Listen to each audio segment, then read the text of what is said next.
So last Friday, my buddy Kyle decided to throw one of those classic bring-your-own-beverage parties. You know, the kind where everyone tries to outdo each other with obscure craft beers or fancy cocktails, and there's always one guy who brings a six-pack of store-brand root beer for the designated drivers. Things started out pretty normal, people showed up, drinks were poured, and the usual playlist of 2000s throwbacks was on. But right at the beginning, I noticed something a little off. My friend Sarah walked in carrying what looked suspiciously like a plastic gallon jug, the kind you'd buy milk in, except it was filled with a murky brown liquid. Naturally, curiosity got the better of me. I asked her, Sarah, is that some kind of new kombucha?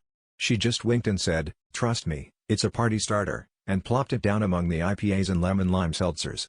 For a while, no one touched it. It sat there like the weird cousin at a family reunion that everyone's afraid to make eye contact with.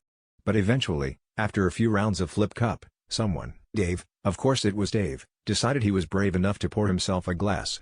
He took a big sip, paused, and then shouted, "Is this gravy?" Which, understandably, brought the whole party to a screeching halt. Now, you'd think that would be the end of it, but Dave, ever the innovator, started making gravy bombs by dropping shots of mashed potatoes into his cup. Soon enough, half the party was lining up to try the latest trend, and someone even suggested using chicken nuggets as drink stirrers. The kitchen started to smell like Thanksgiving, and Oktoberfest had a wild, unsanctioned baby. At one point, Kyle's dog got into the action, happily lapping up a suspicious puddle on the floor while everyone cheered him on. By the end of the night, we ran out of cups and someone started serving the gravy in ladles, which I'm pretty sure is a health code violation. The next morning, Kyle texted, "Never again. There's gravy in my Xbox." So yeah, if you ever get invited to a BYOB party, take my advice, specify the B means beverage. Otherwise, you might just find yourself in a real poor decision.